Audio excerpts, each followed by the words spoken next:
E aí, vamos mergulhar no livro dos Salmos, uma coleção de 150 antigos poemas hebraicos, canções e orações que abrangem diversos períodos da história de Israel. Muitos desses poemas estão relacionados ao rei Davi, 73 deles na verdade. Ele era conhecido como um poeta e artista, mas há muitos outros autores por trás desses poemas.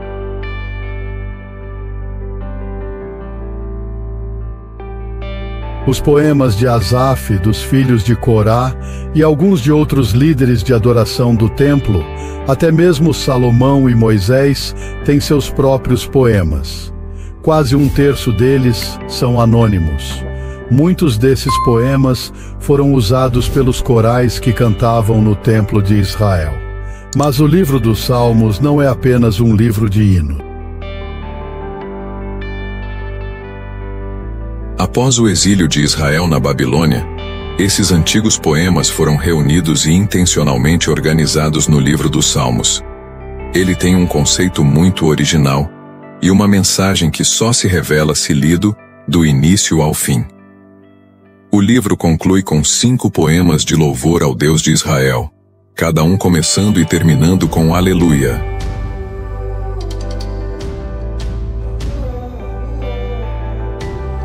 Os tradutores da Bíblia dividiram o livro em 5 grandes seções, cada uma terminando com uma bênção similar. Então, o livro tem uma conclusão e uma organização interna em 5 partes principais. A introdução, os Salmos 1 e 2, não estão ligados a Davi e celebram a pessoa que medita na Torá, que significa ensinar.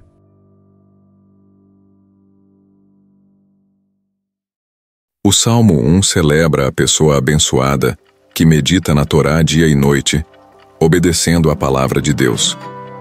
O Salmo 2 é uma reflexão poética sobre a promessa de Deus ao rei Davi de que um dia um rei messiânico viria e estabeleceria o reino de Deus sobre o mundo, derrotando o mal e a rebelião entre as nações. Esses 2 poemas introduzem os temas centrais do livro: a prática da oração e a esperança na chegada do futuro rei messiânico. Com esses temas em mente, podemos ver como os livros menores foram projetados em torno dessas ideias, como o livro 1, que tem uma coleção de poemas enfocando a fidelidade à aliança. Então, os Salmos de 16 a 18 descrevem Davi como um modelo de alguém que vive pela Torá e tem esperança na promessa messiânica. E assim, o livro dos Salmos é apresentado como uma nova Torá, ensinando o povo de Deus a prática da oração e a obediência aos mandamentos. Este é apenas o começo de nossa jornada pelo livro dos Salmos, onde cada salmo, cada palavra, é um degrau na escada da adoração e da esperança messiânica. Marcos e eu, Mark, continuaremos a explorar essa rica tapeçaria de oração e promessa nas próximas partes. Continuando nossa exploração, Davi é apresentado como um modelo de fidelidade, clamando a Deus por libertação. Nos Salmos de 20 a 23, o Davi histórico se transforma em uma figura do rei messiânico do futuro, que também clama a Deus e recebe um reino sobre as nações. No centro dessa coleção está o Salmo 19, que louva a Deus pela Torá.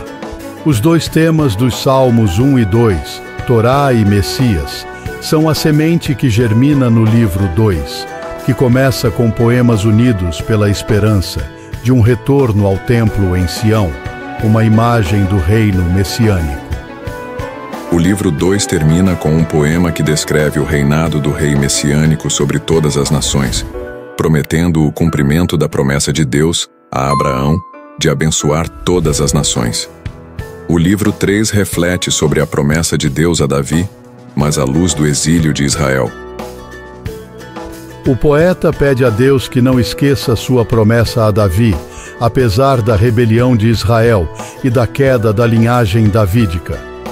O livro 4 responde à crise do exílio, começando com a oração de Moisés, invocando a misericórdia de Deus como no Monte Sinai.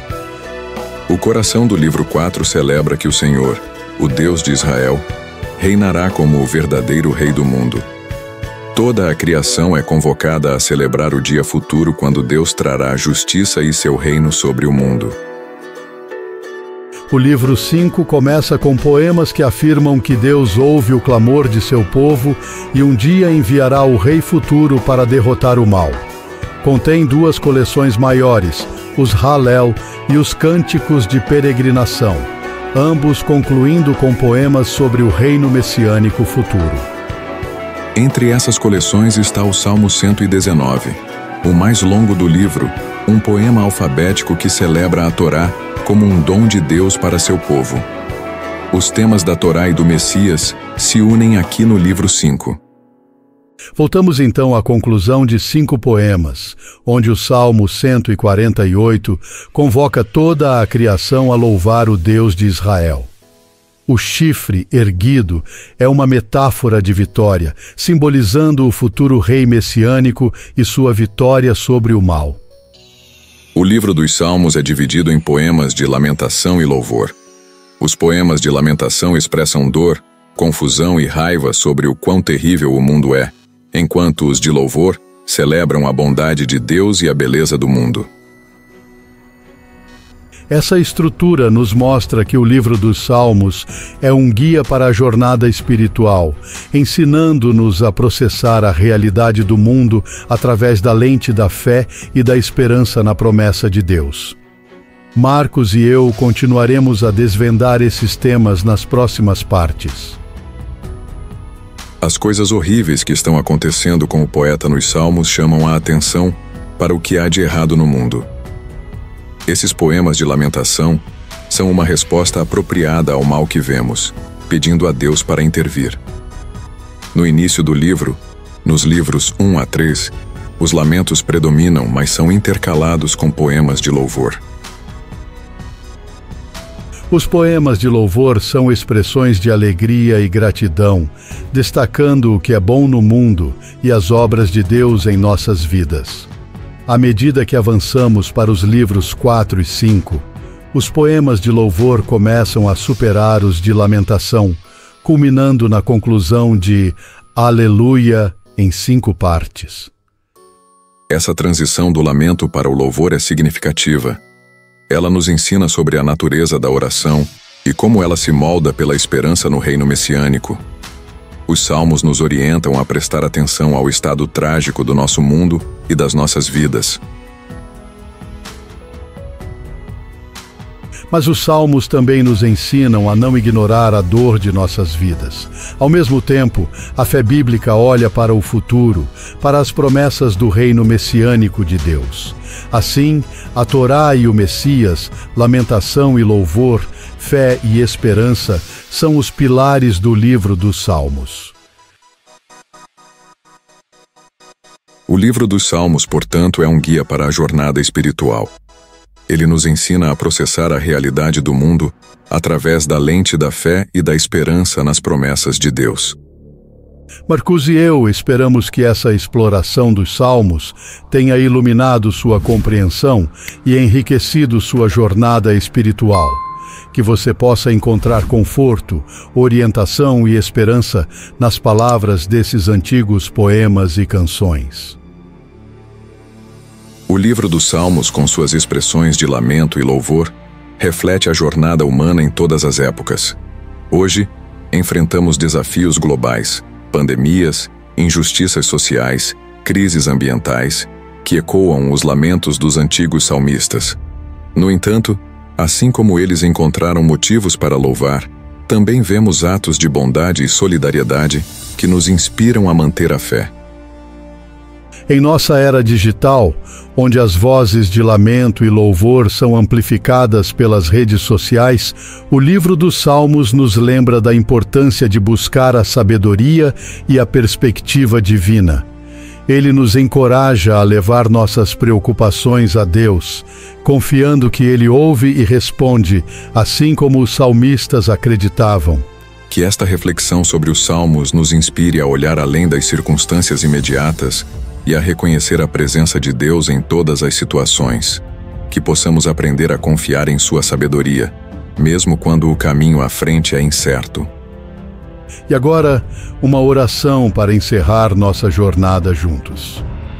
Senhor Todo-Poderoso, nos Salmos encontramos palavras para os nossos lamentos e canções para o nosso louvor.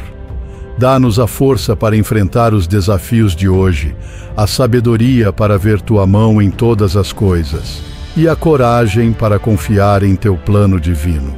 Agradecemos a todos que acompanharam este vídeo e pedimos que aqueles que creem na Tua palavra compartilhem-na com amor e esperança.